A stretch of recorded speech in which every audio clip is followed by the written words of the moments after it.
The rules of money are simple, but almost nobody understands them. And here is the strange part. Two people can live in the same city, drive on the same streets, work in the same industry, graduate from the same university. They might even start their careers earning the exact same salary. Yet 10 years later, their lives look completely different. One of them drives through downtown Chicago in a black Mercedes. He owns rental properties in Phoenix. His investments pay him every month whether he works or not. The other person wakes up every morning already exhausted. Credit card bills, car payments, student loans, working longer hours every year, but somehow feeling poorer with every paycheck. Same money, same starting point. Two completely different destinies. Why? The answer is uncomfortable. One person learned how to use money as a tool. The other unknowingly became a tool used by money. Because the world of finance is not random. It is not chaos. It is not luck. It is a game. A game with rules. Clear rules. Rules that determine who wins and who spends their entire life running in circles. The problem is, most of us were never taught these rules. Not in school, not in college, not even by the people who raised us. We were told to study hard, get a stable job, work for 40 years, save a little money, and hope everything works out in the end. But hope is not a financial strategy. Imagine sitting down at a chessboard without knowing how the pieces move. You might be intelligent, you might think quickly, but you will still lose. Again, and again, and again. Not because you are stupid, but because you are playing a game without understanding its rules. And in the game of money, millions of people are doing exactly that. They believe working harder will solve everything. They believe earning more money will fix their problems. They believe one promotion, one business idea, one lucky investment will finally change their life. But then something strange happens. At 30 years old, they begin to struggle with debt. At 40, their income stops growing. At 50, they begin worrying about retirement. And by 60, many realize something painful. They played the entire game without ever learning how to win. Welcome to Mentivora Pulse, a place where we don't just talk about money. We explore the psychology behind it, the systems behind it, the invisible rules that quietly shape people's financial lives. Today, we are going to uncover 5 powerful rules of money, rules that wealthy individuals quietly follow, while most people unknowingly ignore them. These are not tricks. They are not shortcuts. They are not get-rich-quick schemes. They are the foundations of how money actually works. And to truly understand these rules, we will walk through real stories. Ordinary people from ordinary backgrounds who transformed their lives the moment they understood the game they were playing. But before we dive into the 5 rules, let me tell you a simple story. A story about a young man who kept losing at chess. The man who played without knowing the rules. On a warm afternoon in Washington Square Park in New York City, a young man sat down at a small wooden table. Across from him sat an old chess player. The park was filled with noise. Street musicians playing jazz, students from NYU walking by with coffee in their hands, tourists taking photos near the fountain. But at that small table, a quiet battle was about to begin. The young man looked confident. He had always believed he was intelligent. He was good at school, quick with numbers, sharp in conversation. Chess couldn't be that difficult. The game started. He moved his pieces aggressively. His queen rushed forward across the board. His knight jumped around randomly. Within 5 minutes, the old man calmly leaned back. Checkmate. The young man blinked. Already? They started another game. This time he tried to be more careful. He remembered a few strategies he had seen online. But 10 minutes later, the result was the same. Checkmate. By the third game, frustration started building. The young man leaned forward. "This doesn't make sense," he said. "I'm smart. I think fast. Why do I keep losing?" The old man smiled, not in a mocking way, but in the way someone smiles when they recognize a familiar mistake. He gently reset the chess pieces. Then he said something the young man would never forget. "You may be intelligent, but intelligence means nothing if you don't understand the rules." The young man frowned.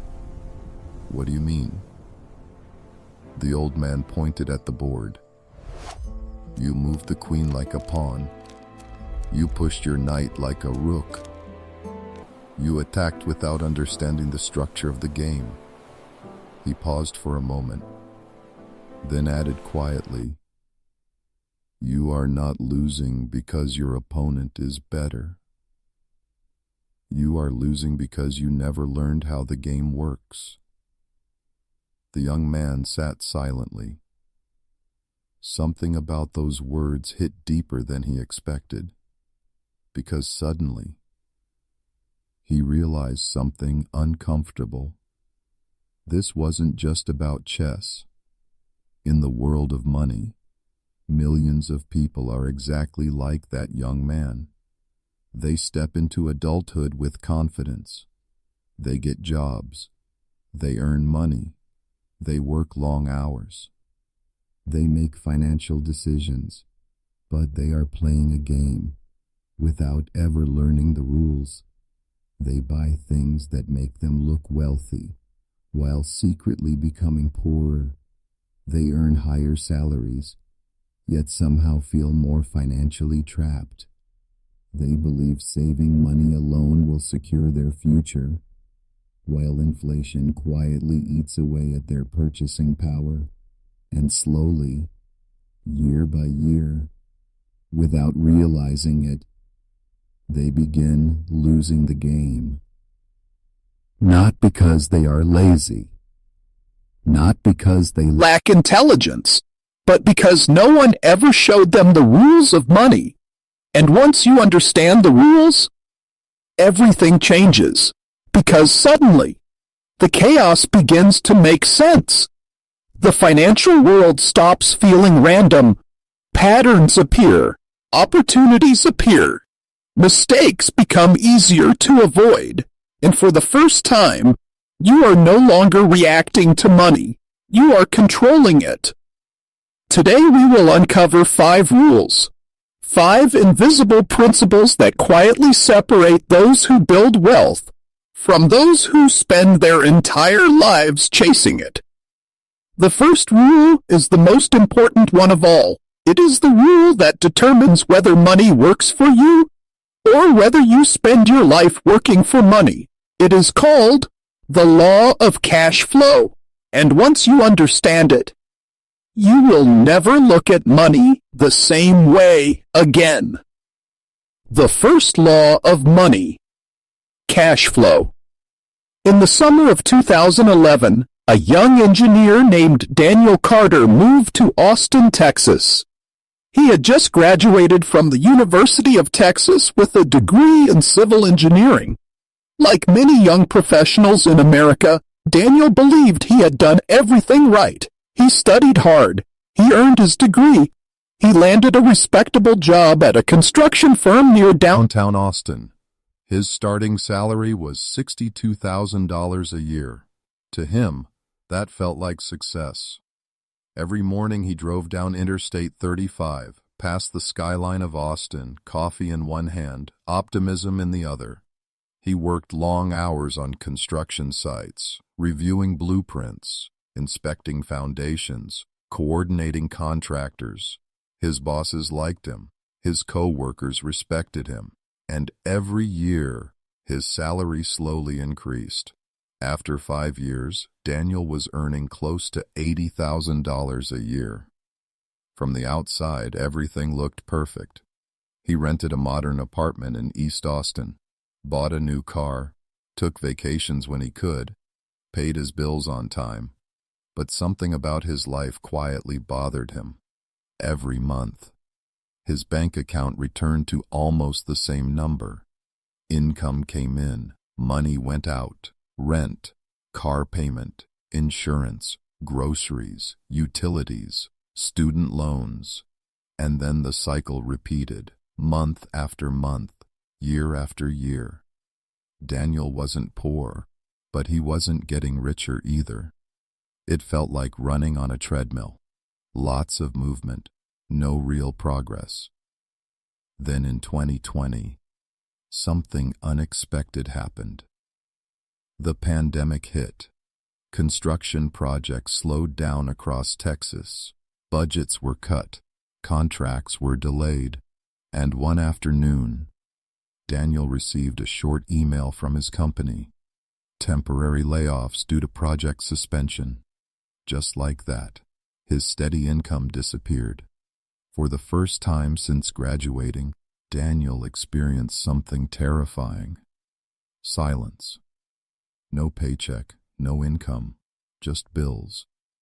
He sat in his small apartment one evening, staring at his laptop, trying to understand how someone who had done everything right could still feel financially vulnerable. Out of boredom more than curiosity, he opened YouTube. One video caught his attention. The title read, "Why the Rich Don't Work for Money." The speaker said something Daniel had never heard before, something that stopped him cold.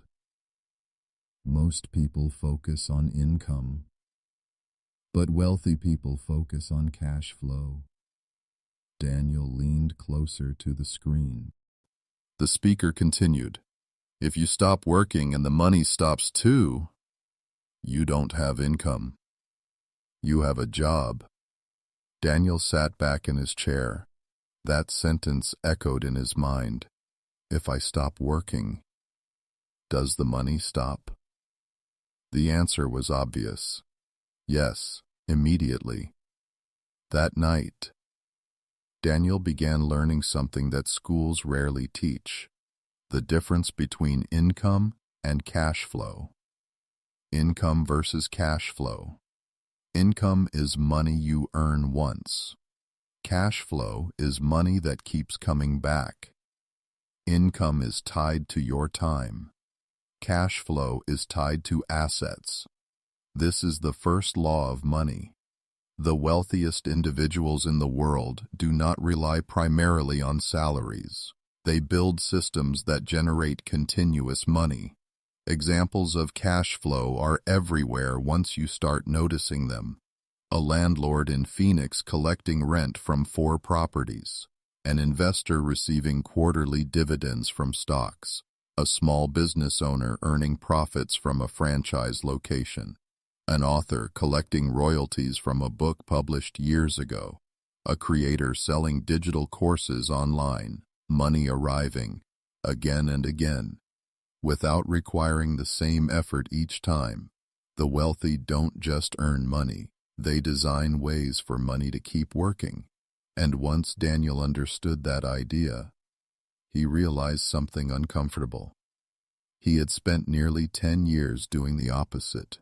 He was focused entirely on income, working longer hours, chasing promotions, negotiating salary increases, but none of those efforts created cash flow. His income depended completely on his presence. No Daniel, no money. And suddenly, he began seeing the world differently. The hidden trap most people fall into. Most people believe the solution to financial stress is simply earning more money. So they work harder, take on more responsibility, accept more pressure, and when their income increases, something else increases too. Their lifestyle.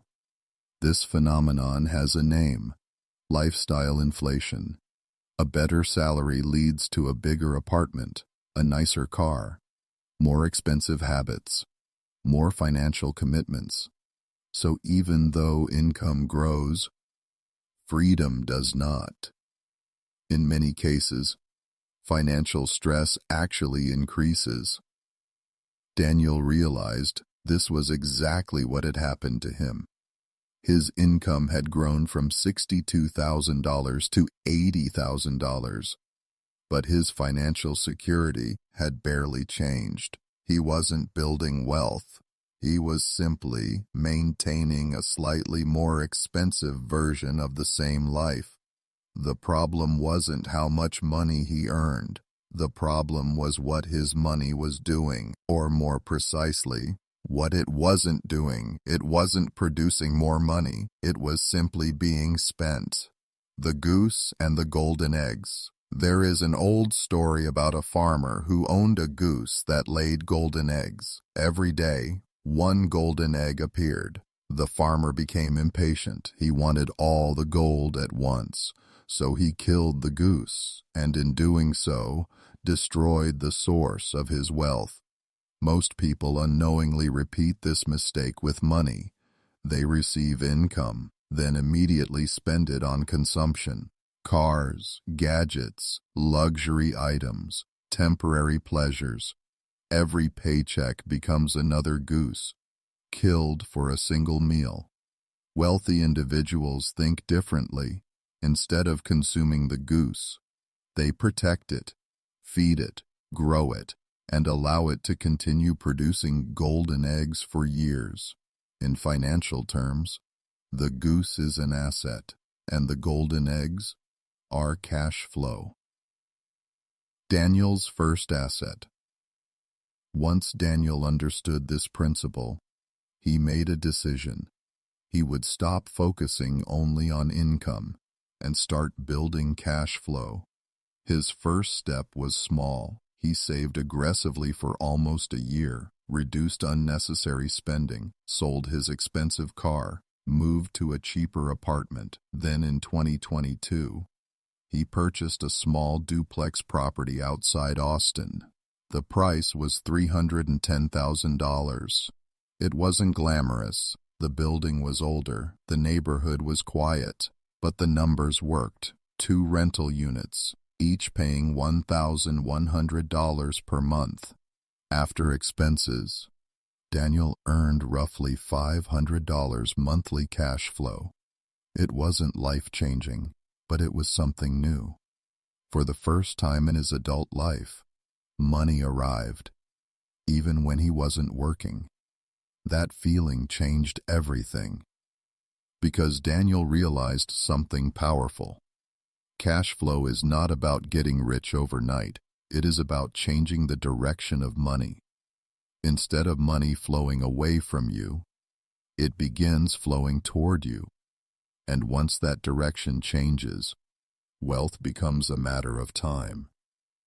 The question that changes everything. There is a simple question that reveals your financial reality. If you stopped working for 6 months, would money still come in? If the answer is no, you are still trading time for survival. If the answer is yes, you have begun building financial freedom. This is why the first rule of money is so powerful. Income pays your bills, but cash flow builds your future. And once you understand this law, you begin asking different questions. Instead of asking, how can I earn more money? You start asking, what assets can I build that will produce cash flow? Because once money begins working for you, the game changes completely. But cash flow alone is not enough. Many people try to build wealth, yet unknowingly buy things that quietly drain their finances every month. They believe they are building wealth, when in reality, they are doing the opposite. To understand why this happens, you must learn the second law of money, the law that separates true wealth from the illusion of wealth. It is called the law of assets and liabilities. And once you see it clearly, you will never look at your spending the same way again. The second law of money: assets versus liabilities. Several years ago, in Los Angeles, a man named Ryan Mitchell bought the car he had dreamed about since college. It was a black BMW 5 Series. Leather seats, a powerful engine, a sleek design that turned heads when it rolled down Wilshire Boulevard. Ryan worked as a marketing consultant for a growing startup in Santa Monica. His income had recently crossed $95,000 a year. For the first time in his life, he felt like he had made it. So when the dealership approved his financing, Ryan didn't hesitate. Monthly payment, $780. Insurance, $210. Fuel and maintenance, about $300. Every month, nearly $1,300 left his bank account. But Ryan didn't think about those numbers very much. What he thought about was the feeling. Driving through Los Angeles at sunset, music playing, the admiration of friends, the image of success. Because in modern society, appearance often replaces reality. For a while, Ryan felt proud. His Instagram photos looked impressive. His colleagues complimented the car. Strangers sometimes glanced twice when he parked outside restaurants. But something subtle was happening in the background. Ryan's financial life was slowly becoming tighter. Every month, fixed expenses increased: car payments, higher insurance, parking costs, unexpected repairs. Money that could have been invested was disappearing quietly. Ryan didn't notice at first. Most people don't. Because modern culture is designed to blur a very important distinction: the difference between assets and liabilities. The definition. Most people never learn. Financial educator Robert Kiyosaki once explained it with brutal simplicity. An asset puts money into your pocket. A liability takes money out of your pocket. That's it. Nothing complicated. Yet despite how simple this idea is, millions of people misunderstand it. Because society has cleverly redefined the meaning of wealth, people believe expensive things are assets: luxury cars, designer watches, large homes, high-end electronics. But price does not determine whether something is an asset. Cash flow does. If something requires money every month, it is not making you richer, it is making you poorer. And the modern economy is full of liabilities disguised as assets. The lifestyle illusion. Imagine two neighbors living in Phoenix. Both earn roughly the same income, around $85,000 per year. The first neighbor spends his money upgrading his lifestyle: a luxury SUV, a large mortgage, the latest gadgets. His life looks impressive, but each month, his financial obligations increase. The second neighbor makes a different choice. Instead of upgrading his lifestyle immediately, he buys a small rental property. The property produces $450 in monthly cash flow after expenses. That cash flow slowly grows, year after year. 10 years later, the difference between these two people becomes dramatic. One person has accumulated financial pressure. The other has accumulated financial power. Both started at the same place.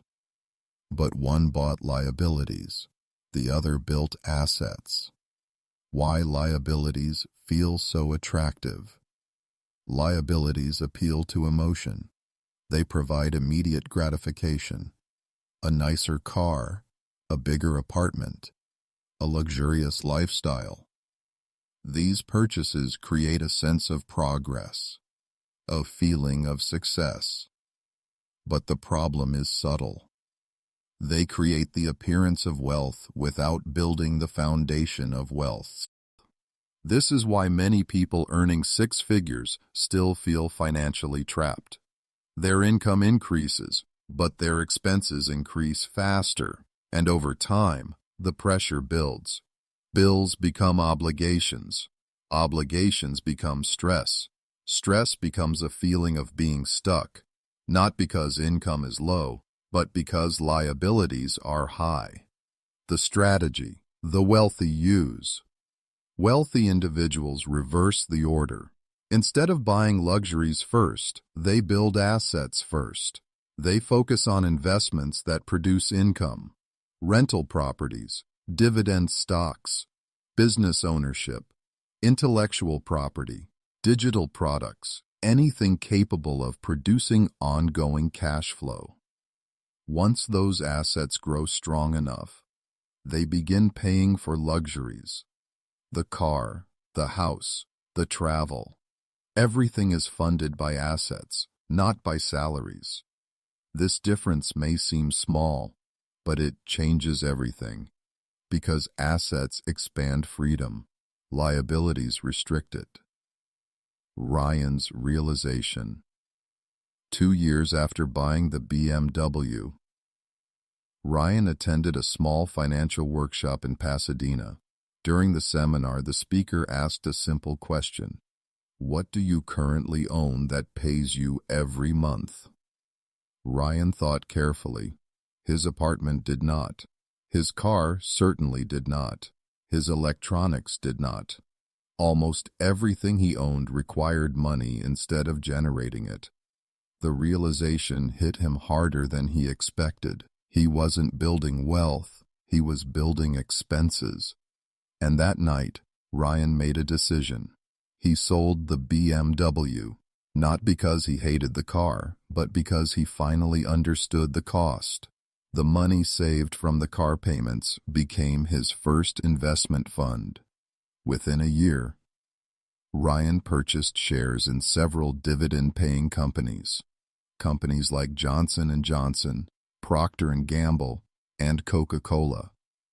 At first, the dividends were small, just a few $100s each quarter, but the direction had changed. For the first time, Ryan owned assets that quietly paid him, not the other way around. And once a person experiences that shift, their relationship with money changes forever. The question that reveals everything. Here is a question that reveals your financial future almost instantly. Look at the things you own and ask yourself, does this put money into my pocket or take money out? If most of your possessions remove money, you are building a life supported by effort. But if more and more of your possessions generate income, you are building a life supported by assets. That difference determines everything. Because wealth is not about how much money you earn. It is about how many income-producing assets you control.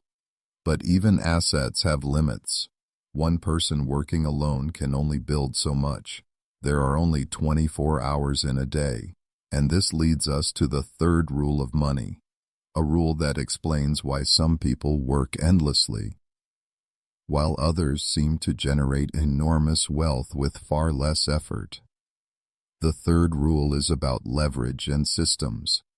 And once you understand it, you begin to see the world through an entirely new lens.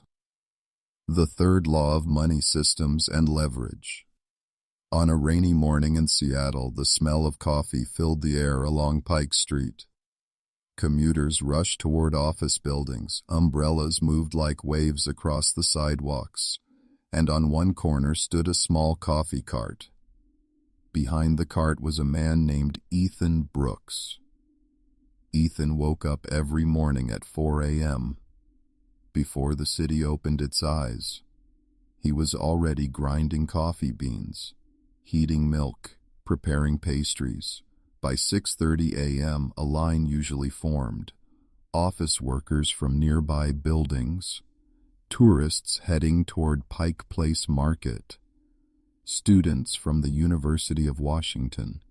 Each cup of coffee sold for about $4. After expenses, Ethan earned roughly $1.20 profit per cup. On a good day, he sold around 250 cups. That meant about $300 profit per day. To most people, that sounded like a solid business, but what they didn't see was the effort behind it. 4 in the morning, 10 hours on his feet. Rain, wind, cold mornings. If Ethan didn't show up, no coffee was sold. And if no coffee was sold, no money was made.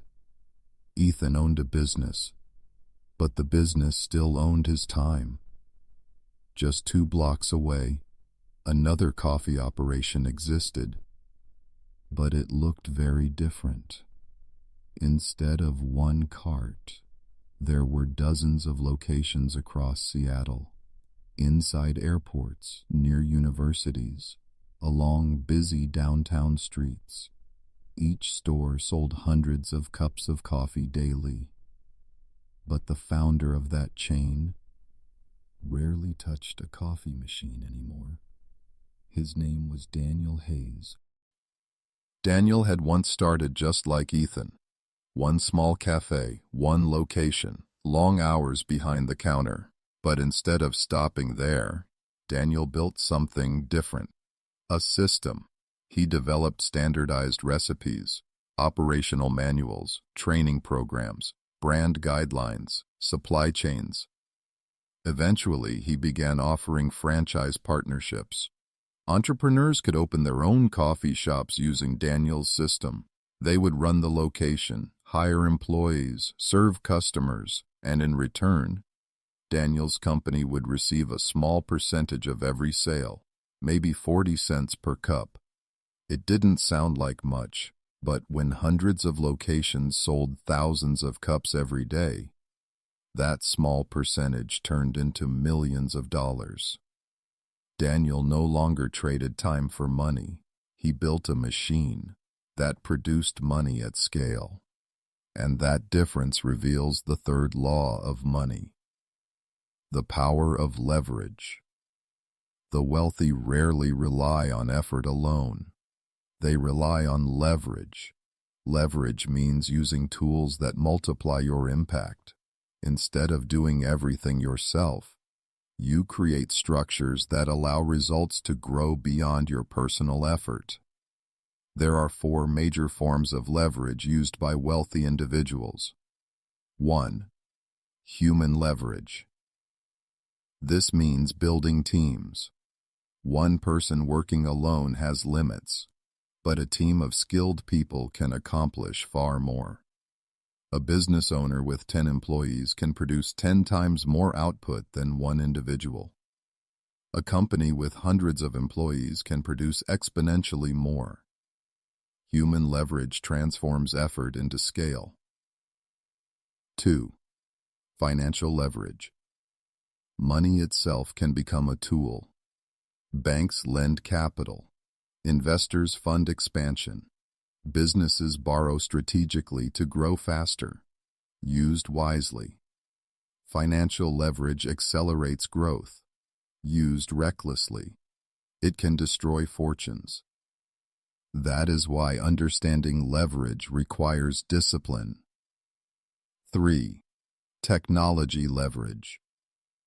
Today, technology multiplies productivity more than ever. Software automates tasks. Online platforms distribute products globally. Artificial intelligence processes information instantly.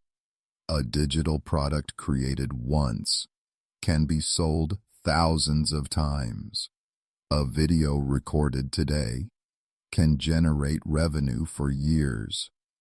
Technology allows one person's work to reach millions. 4. System leverage. Perhaps the most powerful form of leverage is systems. A system is a structure that produces results repeatedly without constant supervision. A franchise model, an online store with automated fulfillment, a real estate portfolio managed by professionals, a digital course platform running on autopilot. Systems transform effort into momentum. Once a system is built, it continues producing results long after the initial work is done. Why most people never use leverage. Many people resist leverage because it feels uncomfortable. They believe, no one can do the job as well as I can. Hiring people is too expensive. I'll just do everything myself. At first this seems practical, but over time it becomes a trap, because income tied entirely to personal effort has a ceiling. There are only 24 hours in a day, and energy is limited. Working harder does not break that limit. Only leverage does. This is why two individuals with similar intelligence, similar work ethic, and similar opportunities can end up with dramatically different financial outcomes. One continues working alone, the other builds systems. Ethan's turning point. After several years operating his coffee cart, Ethan noticed something. Even though his business was stable, his life wasn't expanding. He was tired, his income plateaued, and every day depended entirely on his presence. One afternoon he visited one of Daniel Hayes's franchise locations, watching employees run the cafe smoothly. Ethan had a realization. The coffee itself wasn't the secret. The system was. The training, the procedures, the brand, the structure. That evening, Ethan sat down with a notebook. Instead of thinking like a barista, he started thinking like a builder. What if he created a simple coffee cart system, a brand, a repeatable setup, a training process? Within 2 years, Ethan launched 5 mobile coffee carts across Seattle, each operated by a partner who shared profits. Ethan no longer served every cup himself, but every cup still earned him income. The difference between Ethan's old life and his new one was not effort, it was leverage. The shift that changes everything. Most people ask, how can I work harder? The wealthy ask a different question. How can I build something that works without me? This shift changes everything.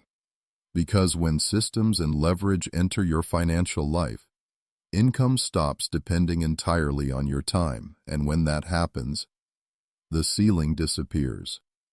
But there is still one obstacle many people face. Even with leverage, even with assets, many individuals still feel trapped because they are trading the most valuable resource in the world for money, their time. And understanding this leads us to the 4th rule of money, the rule that determines whether you control your life or your work controls you. It is called the law of time and income. The 4th law of money, time and income. In San Diego, California, there once lived a man named Marcus Reed. Marcus worked as a freelance graphic designer. He was talented, creative, and incredibly hardworking. His clients included small startups, local restaurants, and online businesses. On good months, Marcus earned more than $8,000, which sounded impressive. Friends often told him he was lucky to work for himself, no boss, flexible schedule, creative work. But Marcus quietly knew something others didn't. His income had a fragile foundation. Every dollar he earned was tied to his time. Every project required hours. Every design required attention. Every client required communication. If Marcus worked, money came in. If Marcus stopped working, the money stopped too. At first, this didn't bother him. He was young, energetic, motivated, but after several years, something began to change. He noticed how exhausted he felt. Late nights, constant deadlines, endless revisions requested by clients, he began to realize something uncomfortable. Even though he worked for himself, his time still controlled his income. One evening, Marcus sat on the beach in La Jolla watching waves roll toward the shore, and he asked himself a question he had never seriously considered before. What would happen if I stopped working for a year? The answer was simple. His income would disappear completely, and that realization led him to discover the fourth law of money. The 4 levels of income. Most people earn money in one of 4 ways. Understanding these levels changes the way you think about work forever. Level 1. Trading time for money. This is the most common form of income. You work, you get paid, hourly jobs, freelance work, contract services, consulting. If you stop working, the income stops.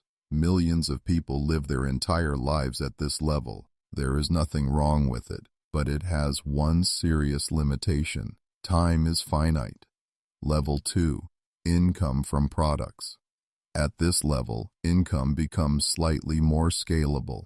Instead of selling hours, you sell something that can be purchased repeatedly.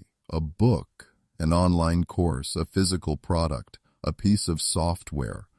You create the product once, and it can be sold many times. Your time is still involved, but the relationship between time and income begins to loosen. Level 3. Income from systems. This is where wealth begins to accelerate. At this level, systems generate income. Businesses, franchises, distribution networks, automated online platforms. Instead of one person producing results, a system produces results, even when the owner is not directly involved. Level 4. Income from assets. This is the level where many wealthy individuals operate. At this stage, assets generate money continuously. Rental properties, stock portfolios, equity ownership, royalties, licensing agreements. The owner does not need to actively produce income every day. The assets do the work. The invisible trap. The challenge is that most people remain stuck at level 1, not because they lack intelligence, but because the structure of modern society encourages it. Schools train people to become skilled workers. Companies reward productivity, and productivity usually means working more hours. The result is a lifetime spent exchanging time for money. But time is the one resource that cannot be replaced. Once an hour passes, it is gone forever. Money can be earned again. Time cannot. This is why wealthy individuals often behave in ways that confuse others. They pay for convenience. They outsource tasks. They hire assistants. They automate processes. From the outside, it sometimes looks wasteful, but in reality, they are doing something extremely strategic. They are buying back their time, because time is the foundation of everything else. Marcus makes a change. After understanding the 4 levels of income, Marcus realized he needed to change his strategy. He could continue designing logos for individual clients forever, but that path would always limit his income to the number of hours he could work. So he tried something different. Instead of designing custom graphics for every client, he began creating digital design templates, logo templates, branding kits, social media graphics. Instead of selling a design once, he uploaded these templates to online marketplaces, platforms where entrepreneurs and businesses could purchase them instantly. At first, sales were slow, just a few downloads each week, but over time, something interesting happened. His templates continued selling, even while he slept, even while he traveled, even while he worked on other projects. For the first time in his career, Marcus experienced income that was not tied directly to his hours. It was small at first, but the direction had changed. Instead of selling time, he was building assets. And once that shift happens, a person's entire relationship with work begins to evolve. The question that changes your life. There is a simple question that reveals your financial trajectory. Ask yourself this: if I stopped working for 1 month, what would happen to my income? If the answer is it stops completely, you are still operating primarily at level 1. But if some income continues flowing in, you have begun building financial independence. This is the 4th law of money. Wealth is not determined by how busy you are.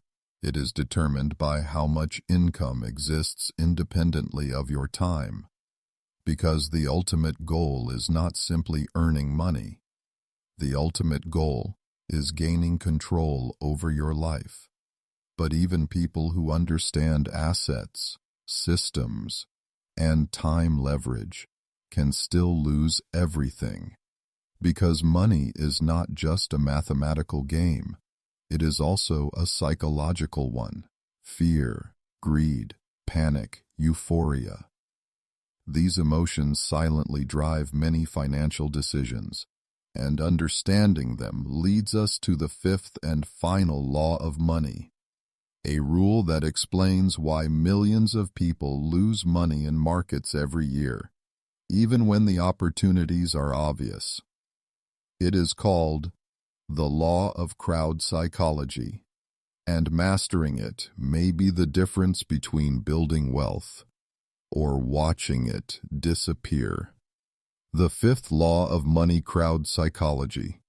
In the spring of 2021, the city of Miami was buzzing with excitement.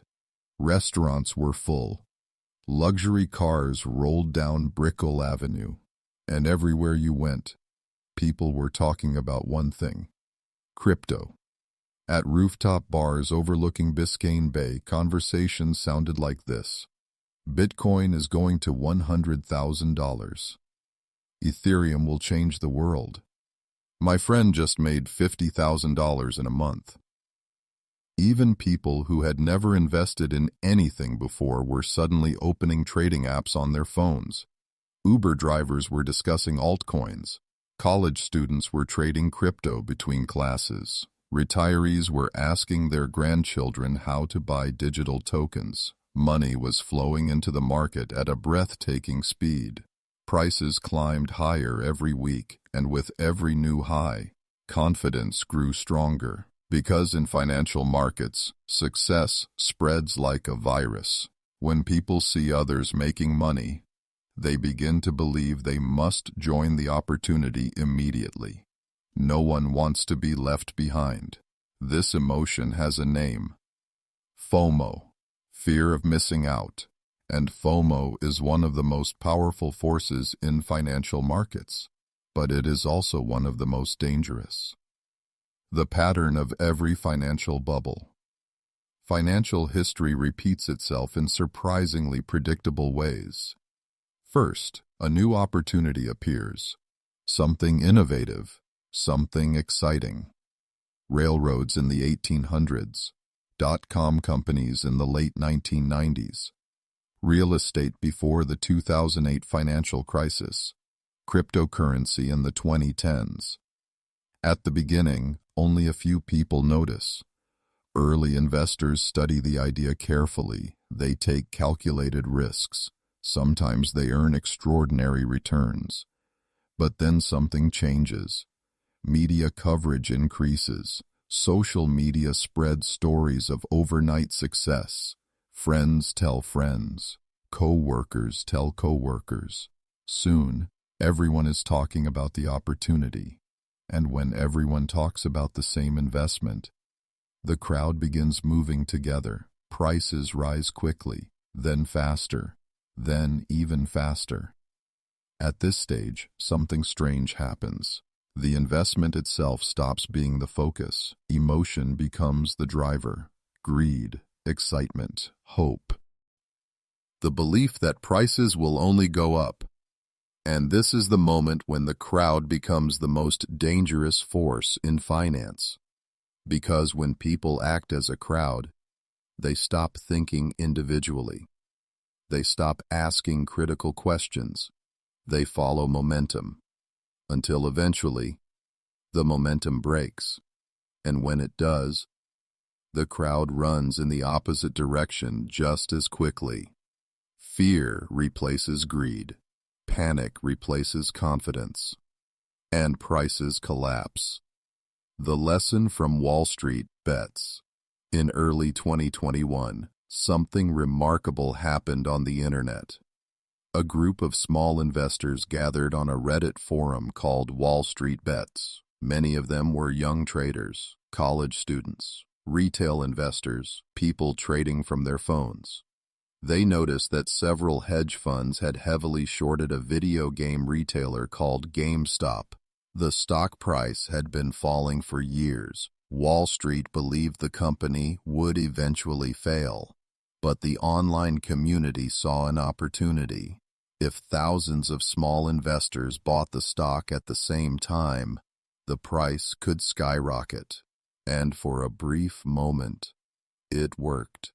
GameStop's stock exploded from under $20 to over $400. News headlines spread around the world. Some traders made fortunes, but many others joined the movement too late. They bought when excitement was highest, and when the price collapsed, their money disappeared. The story revealed something important about markets. Markets are not purely rational. They are emotional, driven by human psychology, and human psychology can be unpredictable. Why the crowd is usually wrong. Crowds feel powerful, but crowds often arrive too late. When everyone is buying, prices are usually already high. When everyone is selling, prices are often already low. This is why legendary investor Warren Buffett once said, "Be fearful when others are greedy, and greedy when others are fearful." The crowd tends to chase momentum, but wealth is often built by doing the opposite, not blindly, not recklessly, but calmly, thoughtfully, with patience. The emotional traps that destroy wealth. There are 3 emotional traps that cause most financial losses. 1. Fear of missing out. People see others getting rich quickly. They feel pressure to act immediately. They invest without research, without a plan, without understanding risk. 2. Panic selling markets fall. News headlines become negative. Fear spreads. Investors sell assets at the worst possible moment, often locking in losses that might have recovered. 3. Overconfidence. After a few successful investments, people begin believing they are financial geniuses. They take larger risks, use borrowed money, ignore warnings, and eventually, one mistake erases years of gains. These psychological traps are far more dangerous than lack of knowledge, because knowledge can be learned, but emotional discipline must be practiced. The investor who stayed calm. In Chicago, there lives a woman named Maria Alvarez. She works for the city as a street cleaner. Every morning she wakes up at 4:30 a.m. She sweeps sidewalks, collects trash, and keeps the streets clean before commuters arrive. Her income is modest, but Maria has one habit that changed her financial life. Every month, She invests a small portion of her paycheck, just $100, into broad stock market index funds. She doesn't chase trends. She doesn't try to time the market. She doesn't panic during crashes. When the market falls, she continues investing. When the market rises, she continues investing. Over 10 years, those small investments grew into something significant. Not because Maria predicted the market, but because she avoided the psychological traps that destroy wealth: discipline, patience, consistency. These qualities often matter more than intelligence in financial markets.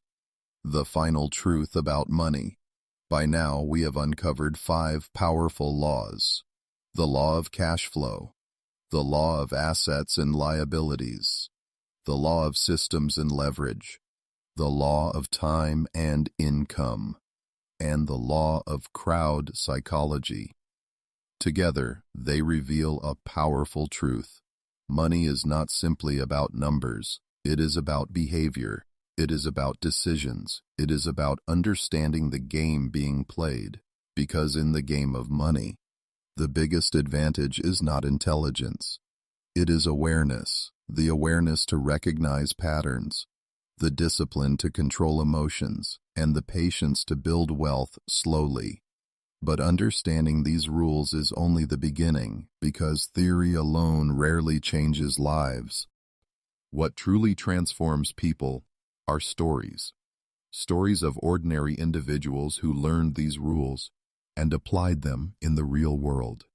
And in the next part of this journey, we will explore several of those stories. People who started with almost nothing, yet managed to change their financial future simply by learning how the game works.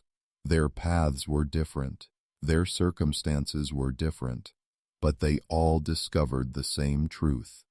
When you understand the rules of money, the entire board begins to look different. And that is where our next chapter begins. Story 1. The engineer who escaped the salary trap. In Austin, Texas, a man named Daniel Carter once believed the same thing that millions of people believe: that if you work hard enough, everything will eventually work out. Daniel graduated from the University of Texas at Austin with a degree in civil engineering. He was proud. His parents were proud, and his first job seemed like the perfect beginning. A respected construction company, projects across Texas, and a starting salary of $62,000 a year.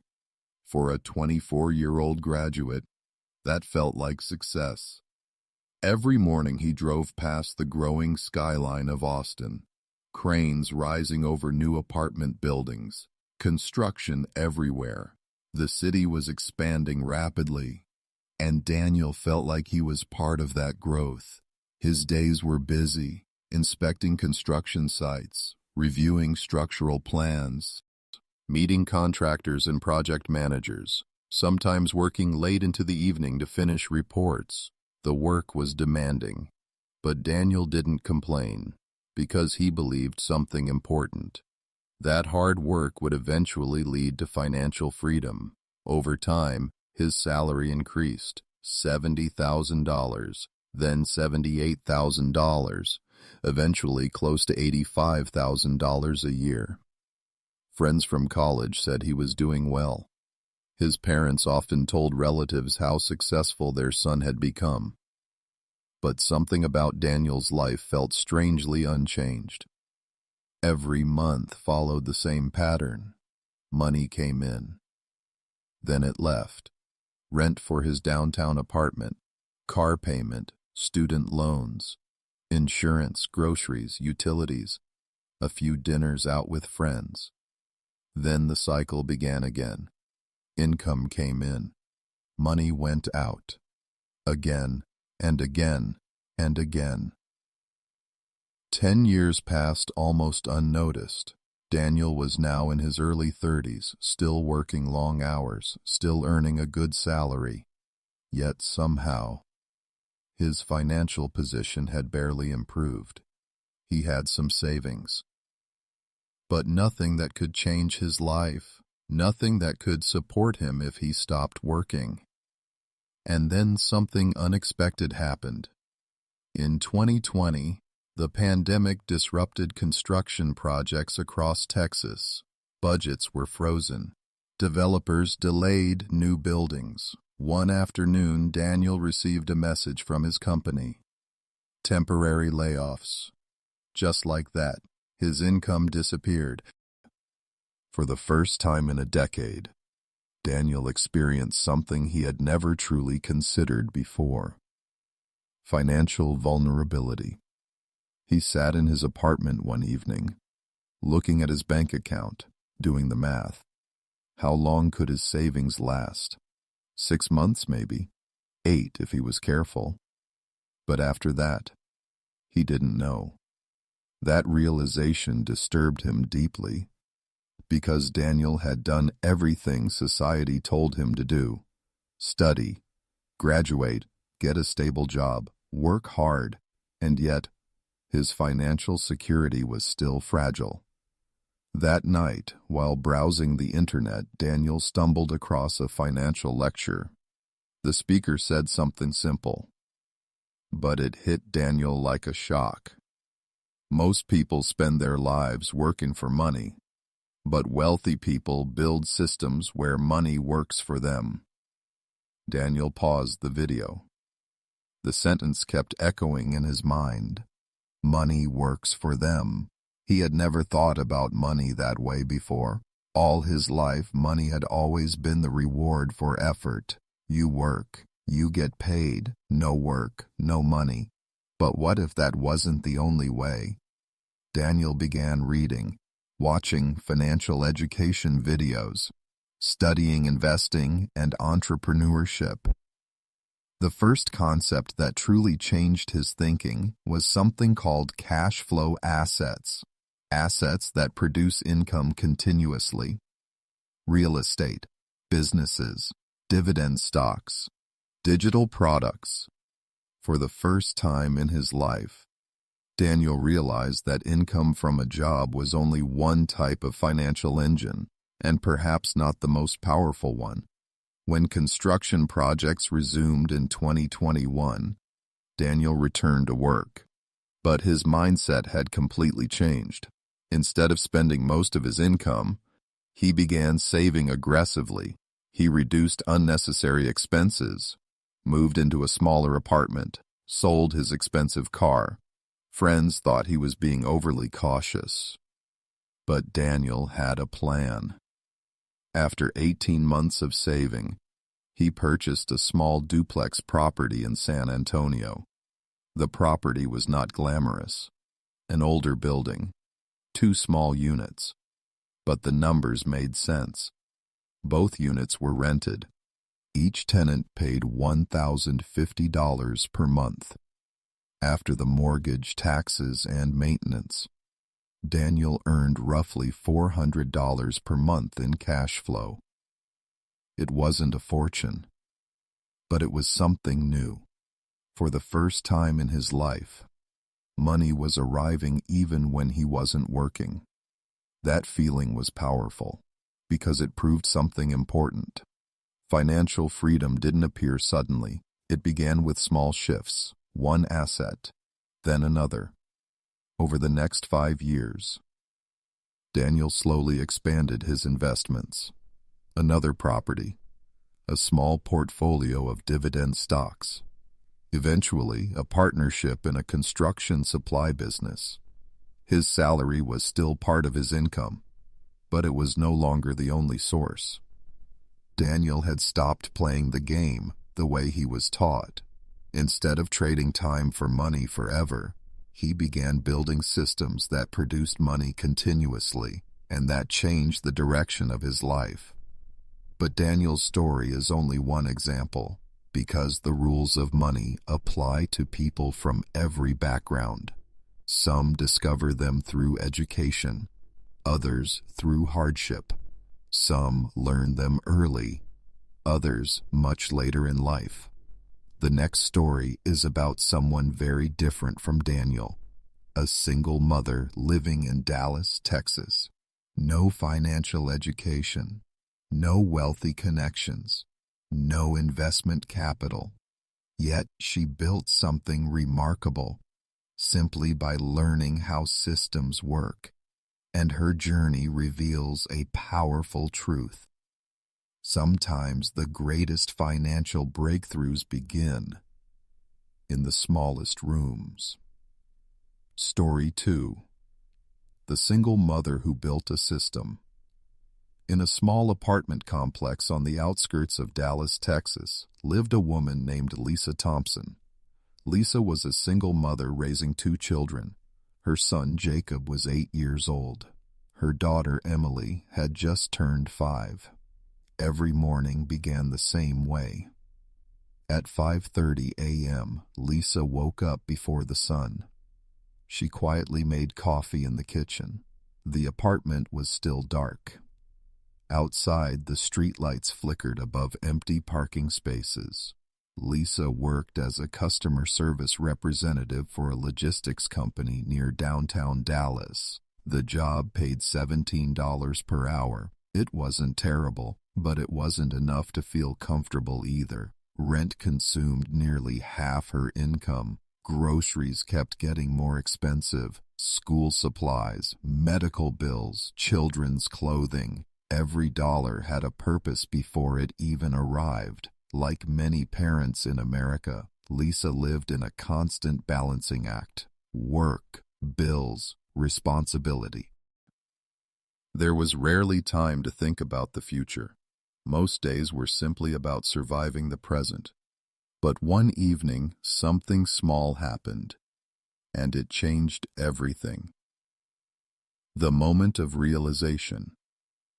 One night, Lisa was helping her son Jacob with homework. The assignment asked a simple question. What do you want to be when you grow up? Jacob thought for a moment. Then he wrote, I want to be rich so my mom doesn't have to work so much. Lisa stared at the paper. Her chest tightened.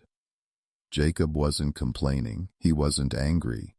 He was simply observing something children notice easily, that his mother was always tired, always working, always worried about money. That moment stayed with Lisa long after the children went to sleep. She sat alone in the living room that night, thinking about the future.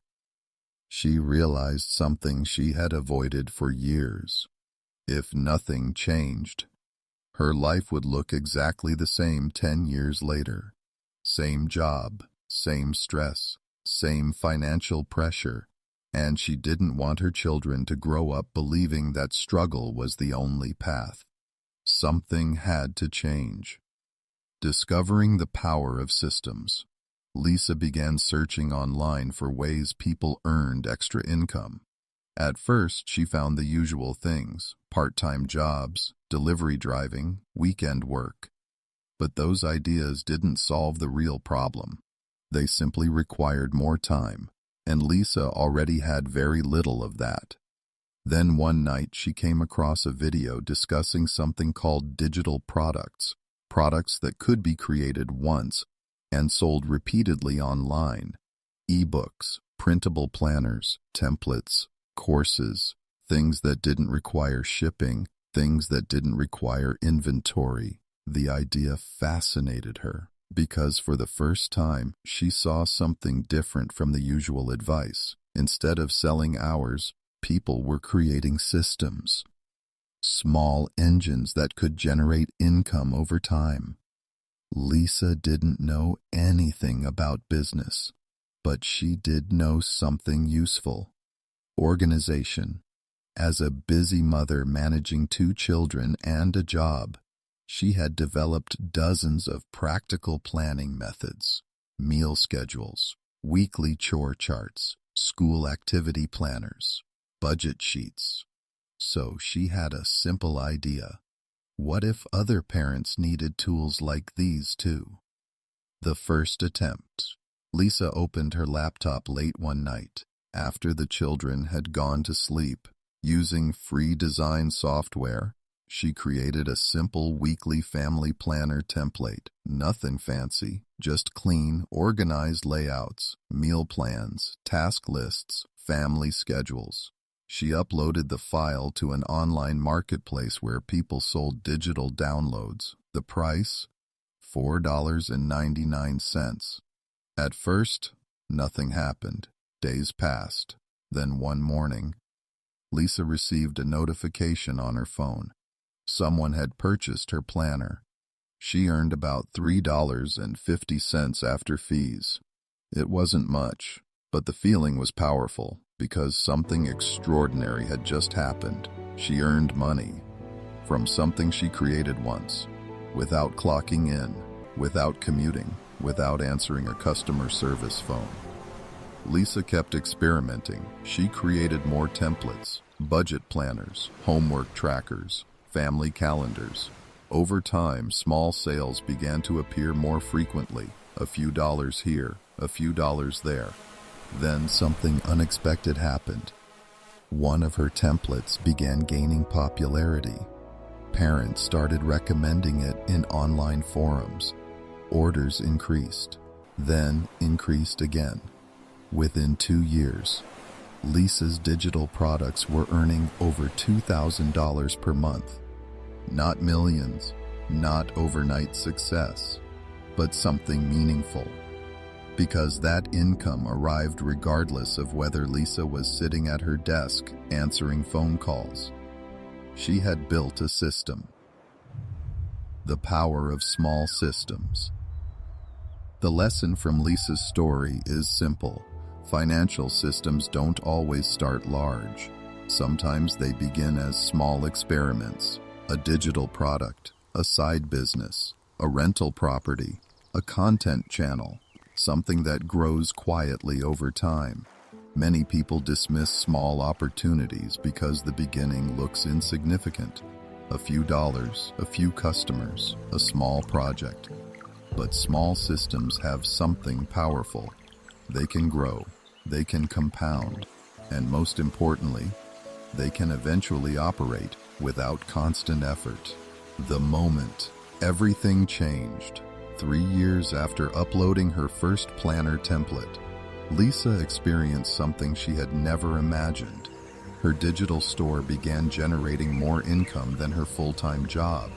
The same woman who once worried about every grocery bill now had a financial cushion. More importantly, she had something else. Time. Time to attend school events, time to help with homework, time to breathe. That was the real victory, because money alone rarely changes lives. What changes lives is what money allows people to do with their time. Daniel built wealth through assets. Lisa built income through systems. Two very different paths, yet both followed the same fundamental principles: understanding the rules, building leverage, and changing the direction of money. But the next story reveals something even more surprising, because sometimes the most powerful financial transformations come from the most unexpected people. A man who spent years cleaning city streets in Chicago, a job most people overlook. Yet through patience and discipline, he built something remarkable. And his story may be the most powerful example of all. Story 3. The street cleaner who became an investor. In the early mornings of Chicago, long before the city fully wakes up, the streets are quiet.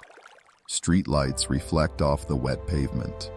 The wind moves between tall buildings near Michigan Avenue, and sometimes, if you walk through the city around 4:45 a.m., you might see a man pushing a long broom along the sidewalk. His name is Carlos Ramirez. For more than 20 years, Carlos worked for the Chicago Department of Streets and Sanitation. His job was simple: sweep sidewalks, collect trash, keep the streets clean before the morning rush began. Most people barely noticed him. Business professionals hurried past on their way to offices. Tourists walked by with cameras. Taxi drivers waited for the first passengers of the day. Carlos blended into the background of the city, just another worker doing an ordinary job. His salary was modest, about $38,000 a year when he started. Later it increased slightly, but it was never the kind of income people associate with wealth. Carlos lived in a small apartment on the west side of Chicago. He didn't drive an expensive car. He didn't take luxury vacations. His life was simple. But Carlos had a habit that very few people around him understood. Every month, without exception, he invested part of his paycheck, not a large amount, sometimes $50, sometimes $100, occasionally $200 if he had extra money. Carlos wasn't a financial expert. He didn't follow market news closely. He didn't try to predict stock movements. Instead, he did something surprisingly simple. He invested consistently into broad index funds, funds that tracked the overall stock market. Companies like Apple, Microsoft, Johnson & Johnson, hundreds of businesses combined into one simple investment. At first, the results looked insignificant, a few $100s, then a few thousand. Years passed. Carlos continued sweeping streets, continued investing small amounts, continued living a modest life. Friends sometimes laughed at his habit. They preferred spending money on new cars, bigger apartments, weekend entertainment. Carlos never criticized them, but he stayed disciplined because he understood something many people overlook. Consistency can be more powerful than brilliance. The quiet power of compounding money has a strange property. When invested over long periods of time, it begins to grow faster. Interest earns interest. Dividends generate more shares. Growth builds upon growth. This process is called compounding. Albert Einstein once reportedly called it the eighth wonder of the world. But compounding requires something most people struggle with: patience. Carlos never expected to become rich overnight. He simply believed that small progress repeated for many years could create something meaningful, and slowly, that belief began to prove true. The moment that surprised everyone. After more than 25 years working for the city, Carlos decided to review his investment accounts carefully. He logged into his brokerage account one evening. Sitting at the small kitchen table in his apartment, the number on the screen surprised him. Over the decades, his consistent investments had grown into a portfolio worth over $1.2 million. Not because Carlos discovered secret investments, not because he predicted market trends, but because he followed three simple principles: invest regularly, avoid emotional decisions, give time the opportunity to work. When friends and co-workers eventually learned about Carlos's investments, many of them were shocked. How could a street cleaner accumulate that much wealth? The answer was not luck. It was discipline. Carlos understood something that many high-income professionals ignore. Wealth is not determined only by how much money you earn. It is determined by how consistently you invest and how long you stay invested. The lesson from Carlos: Danielle used assets. Lisa used systems. Carlos used discipline and time. Three completely different paths. Yet all three followed the same underlying principles. They learned the rules of money. And once they understood the rules, they played the game differently. Because the game of money does not reward appearance. It rewards behavior. Small decisions repeated for many years. Choices that often look insignificant in the moment, but become powerful over time. And now we arrive at the final chapter. Because the stories of Daniel, Lisa, and Carlos all lead to one final truth.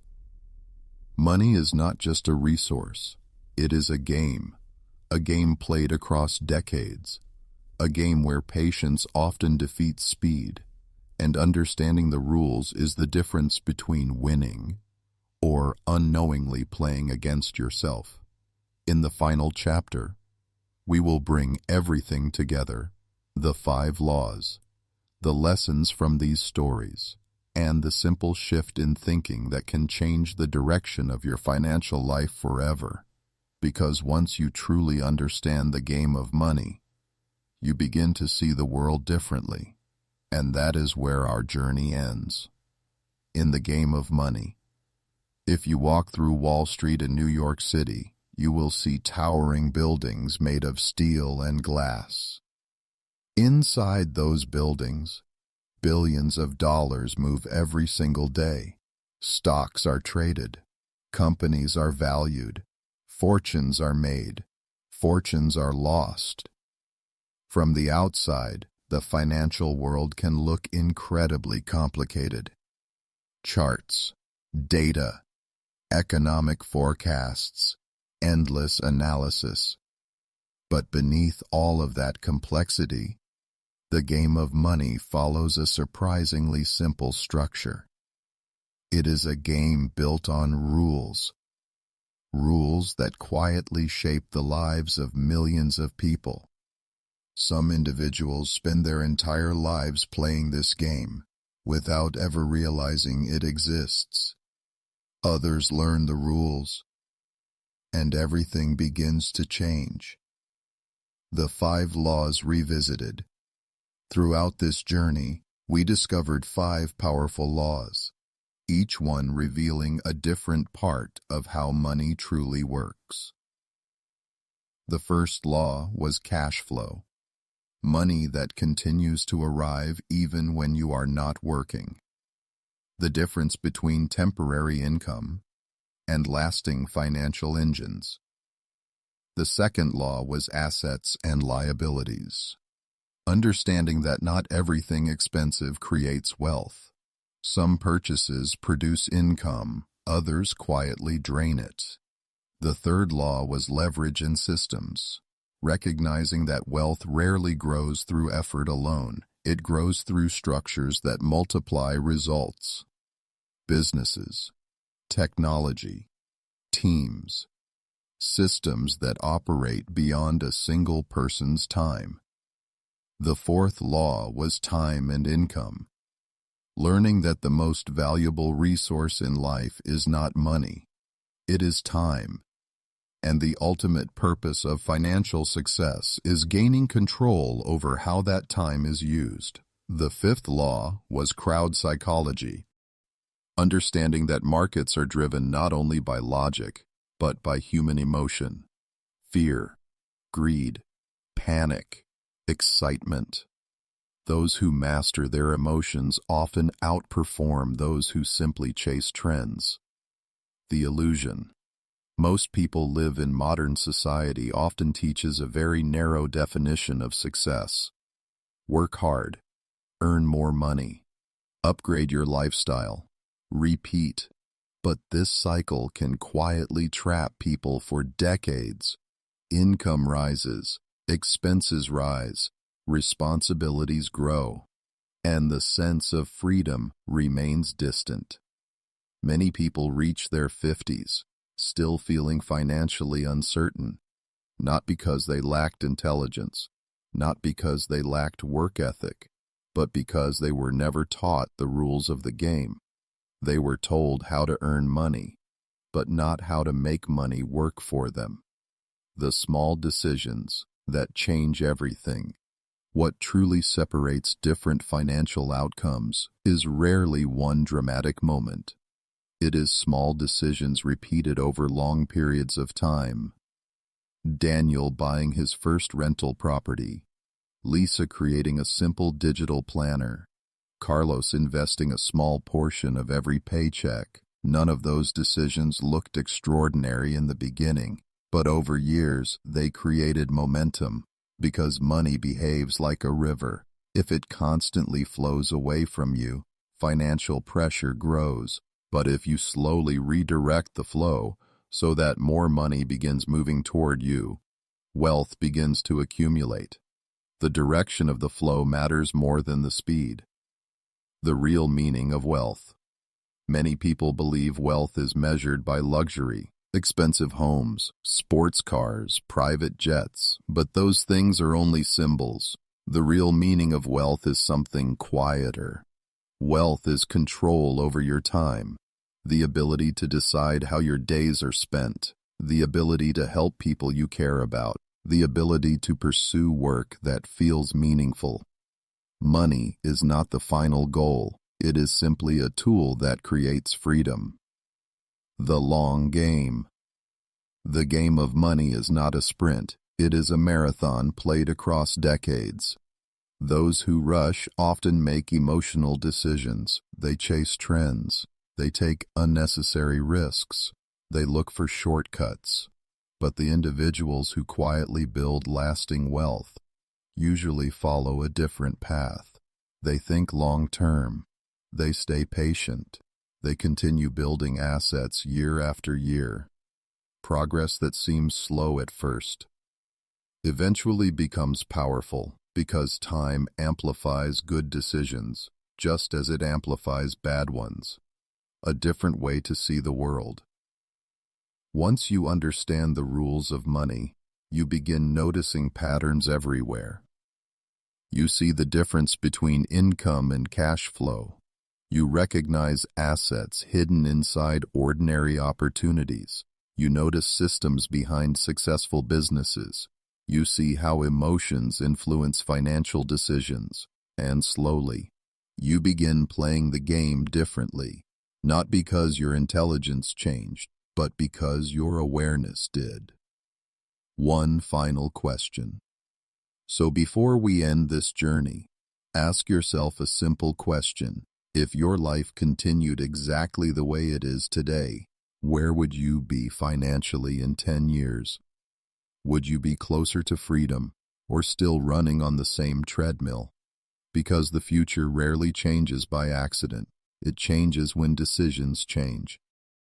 Small decisions, repeated consistently, year after year.